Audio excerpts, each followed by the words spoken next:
नमस्कार मित्रांनो, माझ्या घरी गणपती आले आहे. तर मी तुम्हाला दाखवतो की आपण गणपतीची सुरुवात कशी केली, कसे माझ्या घरी गणपती आले. आणि हा माझं जे गणपतीचं वर्ष हे पहिलं वर्ष आहे. तर मी कसे गणपतीचं डेकोरेशन केलं, कसे गणपतींना आम्ही आणलं घरी आणि कसे त्यांची आरती पूजा केली, तर तुम्ही आता पुढे बघत राहा गणपतीचा पूर्ण ब्लॉग. हे चालू केलंस तू? हो. ओके, तर मी इथे गाईज आता पडदा जस्ट लावलेला आहे इथे. आणि मी विचार केला की काय थीम करूया हा विचार चालला होता माझा. तर आम्ही जस्ट आता टेबल फक्त लावलेला आहे गणपतीच्या डेकोरेशनचा. आणि आता विचार केला की थीम काय करायची. तर आम्ही आहे ना जस्ट एक गाईज आम्ही अमेझॉन वरून ऑर्डर केलेला आहे. जस्ट कट केलेलाच आहे, पूर्ण कट केलेलं लोटस येते.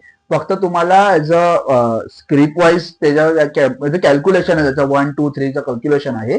बघा तुम्ही ते बघू शकाल, हे कॅल्क्युलेशन आहे. सी दिसते तुम्हाला हे. तर हे कॅल्क्युलेशन आहे. तर कॅल्क्युलेशनच्या हिशोबाने तुम्ही कसं आहे की तुम्ही फक्त जोडायचं आहे तुम्हाला, त्याने पूर्ण लोटस तयार होणार. तर हे जस्ट लोटस तयार झालं ना, तर मी तुम्हाला एकदा याचे माझे रिव्ह्यूज मला माहिती पडतील की कसे रिव्ह्यूज यायचे. आणि जसे रिव्ह्यूज आले मग मी डिस्क्रिप्शन बॉक्समध्ये ऍड करेन याची लिंक, तर तुम्ही तिकडनं सुद्धा बाय करू शकतात. तर आता आपण डायरेक्ट बोलूया डेकोरेशनकडे.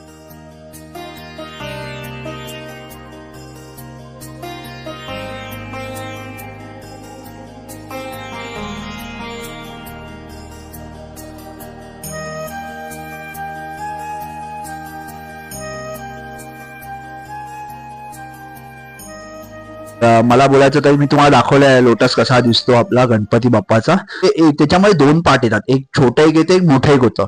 म्हणजे तुम्ही छोट्या गणपतीसाठी म्हणजे जेव्हा आपण गणपती बाप्पाचा आपण अभिषेक करतो, तेव्हा अभिषेक झाल्याच्या नंतर आपण छोट्या पाटावरती आपण त्यांना बसवतो. तर तसं त्या किटमध्ये दोन लोटस येतात, एक छोटा एक येतो आणि एक मोठा एक येतो. तर आपण काल सुरुवात छोट्या लोटस पासून केली होती आणि छोटा लोटस आता सध्या रेडी झालेला. तर आता आपण मोठ्या लोटस कडे पण वळणार आहोत. आपण मोठा लोटस पण रेडी करायला सुरुवात केलेली आहे.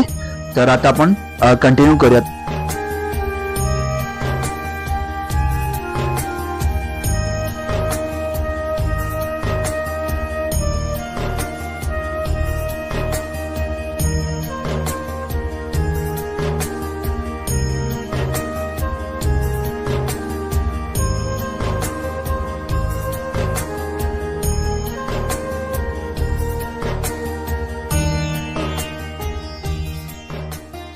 हा कमळ आता इथपर्यंत बनलेला आहे. हा कसा व्यवस्थित दिसतो आणि सुंदर असा दिसतो आहे. तर हे एकदम इझी आणि म्हणजे इझी पण आहे आणि लवकर डेकोरेशन करण्यासाठी बेस्ट हेच आहे. तर हे बघा, तुम्ही बघत असाल हा कमळ. आता अजून थोडीशी प्रोसेस बाकी आहे इकडनं करायची आपल्याला, तर आपण आता प्रोसेस करतोच आहे.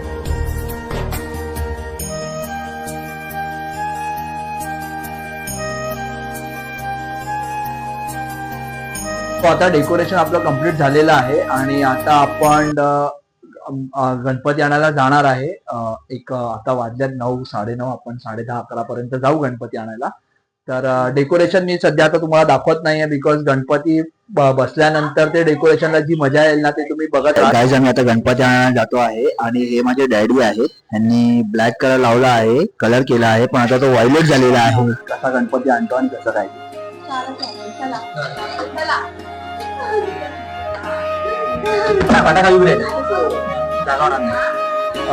कोमल कोमल कोमलचे फ्रेंड डॅडी पण आहे.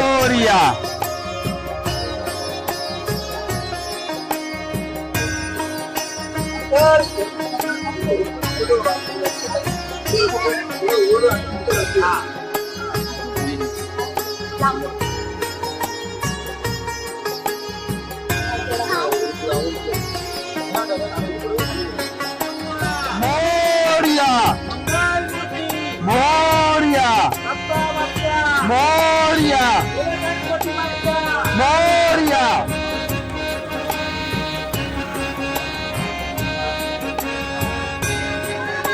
मोरया मोरया गणपतीचा जय जयकार.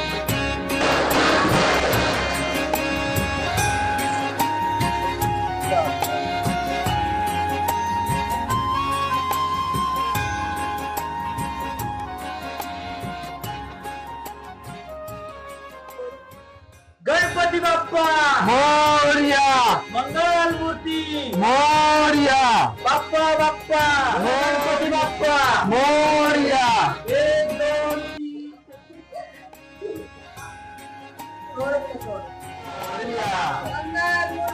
मोरया गणपती बाप्पा मोरया मोरया मोरया मोरया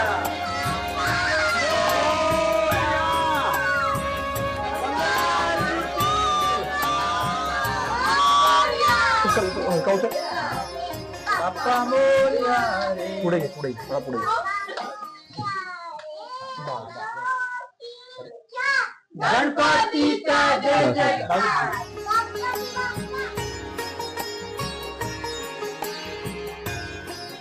तर गाईज मी हा व्लॉग इथेच क्लोज करतो आहे. तर तुम्ही मला नक्की सांगा की बाप्पाचं डेकोरेशन कसं वाटलं, बाप्पाचं आगमन कसं वाटलं. आणि या ब्लॉगला नक्कीच तुम्ही लाईक करा, शेअर करा आणि सबस्क्राईब करा. जसं तुम्ही आतापर्यंत मला प्रेम दिलेलं आहे, माझे सबस्क्रायबर वाढवलेले आहे. तर असे सबस्क्रायबर वाढवा आणि कमेंट करून सांगा की कसं वाटलं या ब्लॉगमध्ये. आणि अजून पुढे पण ब्लॉग येणार आहे, पार्ट 2 पण येणार आहे. बाप्पाचं पूजा प्राण प्रतिष्ठान कशी झाली. तर तुम्ही हा ब्लॉग कंटिन्यू बघत राहाल, म्हणजे नेक्स्ट पार्ट पण बघत राहाल. तोपर्यंत धन्यवाद मित्रांनो. आणि नक्की लाईक करा आणि शेअर करा आणि सबस्क्राईब करा. Thank you so much.